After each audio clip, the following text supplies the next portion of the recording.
Welcome to episode 10 of Terese Talk. I'm your host, Terese Main. By day, I host a morning radio show on a network in New York and Pennsylvania. By night, I'm a podcaster. If you're a woman like me who loves Jesus and just wants to serve her family and community a little bit better, you're in the right place. This episode marks a change in Terese Talk. First of all, it's shorter. I know you're busy, so I'm hoping we can connect in smaller bursts. Secondly, we're moving to a weekly format, so look for a new podcast every Tuesday morning. Remember, Terese Talk on Tuesday. So it's a brand new year. Welcome to 2021. Are you glad? We talked about this on the show. If you missed it, I love this idea for journaling. GLAD, G-L-A-D. First, you journal something you're grateful for. Then something you learned. Next, something you accomplished that day, and then something that brought you delight. Now, I don't know if you're a good journaler. I'm not the best with sticking with it every single day, but I do know that when I take the time to journal, I can see personal growth, especially if I'm reading things in the Bible that are encouraging me and I write those down. I look back and I can see where God is molding me and shaping me. So if you've never tried journaling, maybe this is your year. Now, if daily is too much for you, I totally get it. But could you maybe journal an entry once a week or even once a month or just whenever you can? But let's get back to GLAD, something you're grateful for.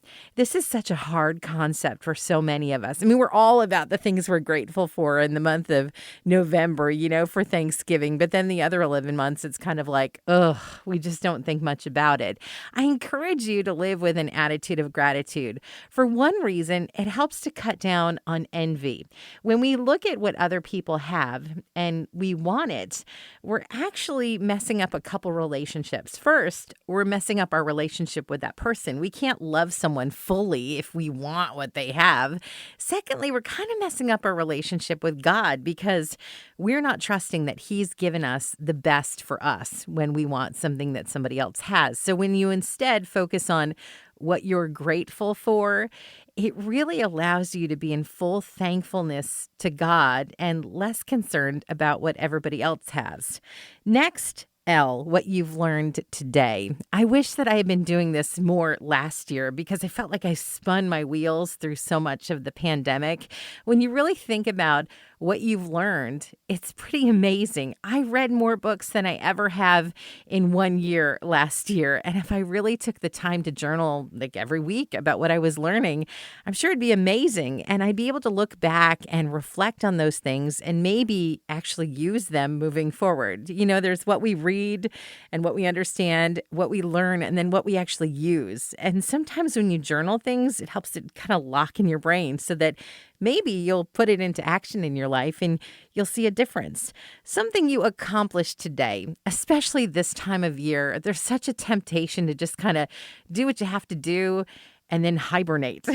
But we've got to keep moving. And when you see what you've accomplished, boy, you realize you're really getting a lot done when maybe you feel like you're not. And so this just might be the kind of encouragement that helps you to appreciate how much you do and encourage you to stick with it.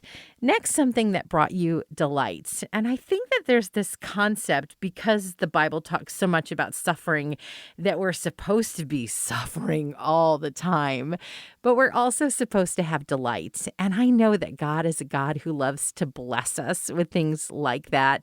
And sometimes they're things that make you smile. Sometimes they're things that make you laugh. God is in the business of delighting us, and I think He gets great pleasure from that. And when we actually take the time to write those things down, we're reminded of how sweet our relationship with God is, how much He loves us, and how much He just wants to make life good for us. So as you consider journaling through 2021, think about GLAD. Name something you're grateful for. Name something you learned today. Name something you accomplished today. And name something that brought you delight today. GLAD. If you've enjoyed this episode of Terese Talk, be sure to subscribe and rate us. Now, if you really loved it, consider making a gift to Family Life, the ministry this podcast is a part of. Let's connect next week too, okay?